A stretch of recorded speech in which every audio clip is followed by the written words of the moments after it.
I am here to be with you at the opening of these opening ceremonies for the 27th Agrilink, Foodlink, Aqualink trade fairs.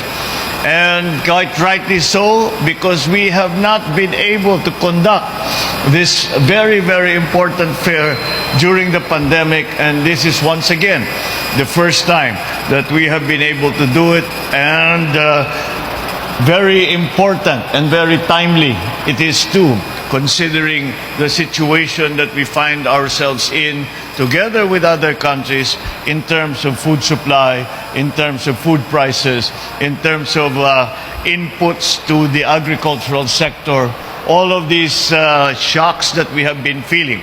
So now it is time to once again lay the path for our agricultural industrialization. And this is a good first step for all of us to once again introduce ourselves to each other and to find the way forward with the new global economy.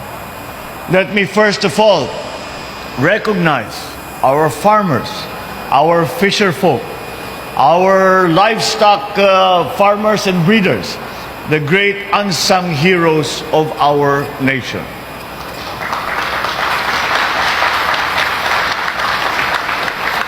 Because of them, we have food on our tables.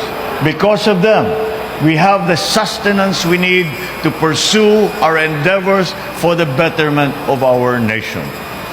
Of course, I would like to thank the organizers and participants of this event, and I thank you for this kind invitation to be with you at this extremely important and momentous day.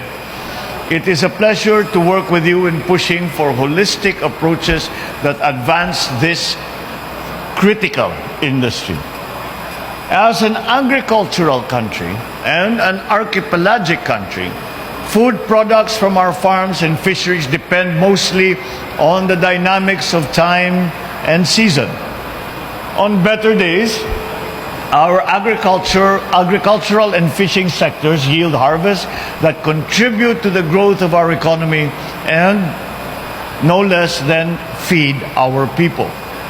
But at the worst of times, particularly during droughts, during storms, and other disasters or calamities, we not only encounter insufficient supply and inflation, but also run the risk of an insufficient food supply.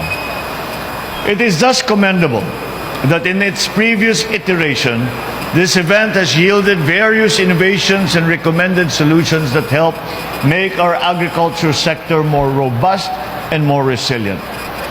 I recognize your efforts to modernize the way we produce and market our goods, to further empower our farmers and agricultural workers to do better, to work smarter, to yield more, and to have a better living. Now that we are beginning to see the shape of the new normal, I assure you that this administration is one with you in fulfilling our goals and targets for the agricultural sector. We will build ourselves back better together with the people who have been our bedrock of strength and of sustenance, even the most challenging times.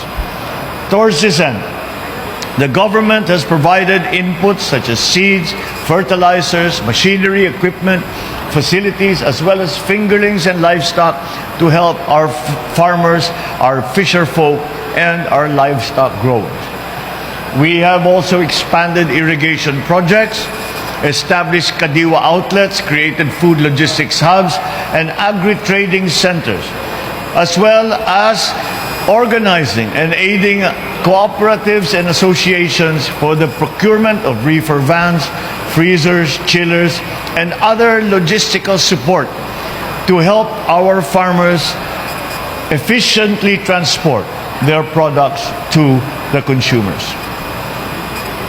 This government has likewise provided various forms of assistance, such as the Rice Farmers Financial Assistance, with disbursements totaling more than 590 million pesos.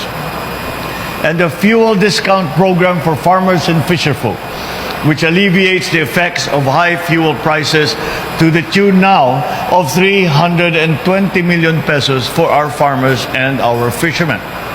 Of course, we also have the Quick Response Fund, which we use to aid our farmers in times of disasters and calamities.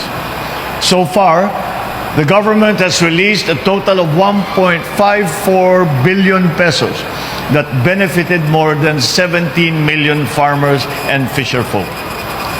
But the work to improve our agricultural sector and improve the plight of our farmers and fisherfolk has only just begun. We need to continue to open more opportunities to improve their well-being.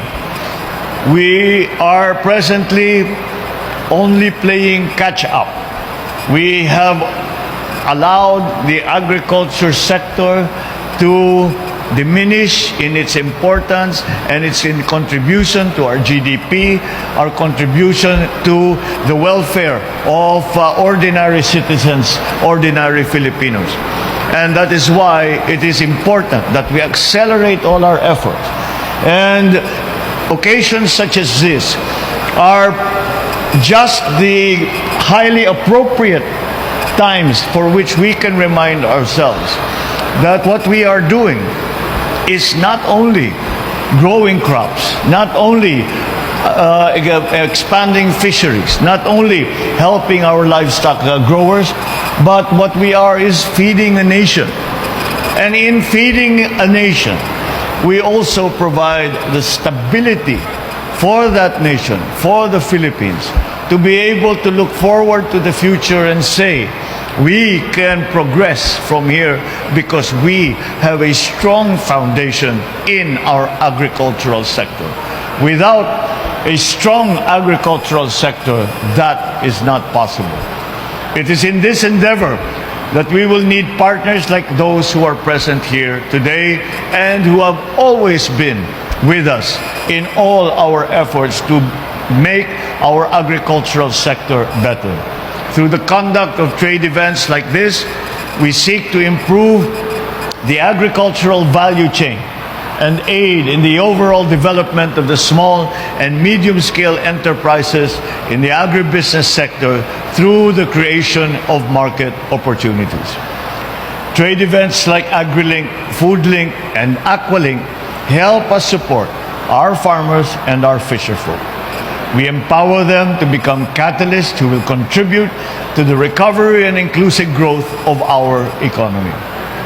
So, it is my hope that as we engage in the exchange of ideas and learn from one another during this trade fair, we will also commit ourselves to once again synergizing our efforts toward the country's agricultural and economic productivity. The strengthening of the agricultural sector is the strengthening of survival, the strengthening of life. And that is how important we have always considered the agricultural sector. And that is why I took on the portfolio. As soon as I took office as president, I decided to take on the portfolio of the Secretary of Agriculture, not only to highlight the importance with which this administration puts on the agricultural sector, but also to accelerate the development of that value chain, the strengthening of all our services that we give to our people in terms of food production, in terms of food supply, and our efforts to keep all our food products, all our agricultural commodities at a price that ordinary citizens can afford. With our energies and resources combined, I am confident that we will not only achieve our goal of feeding the Filipino people, but also achieve our dream of making the Philippines a leading agricultural resource hub in the region and the world. Huwag natin pong kalimutan ang ating pangarap para sa ating mga minamahal na kababayan. Sana wala nang gutom na Pilipino.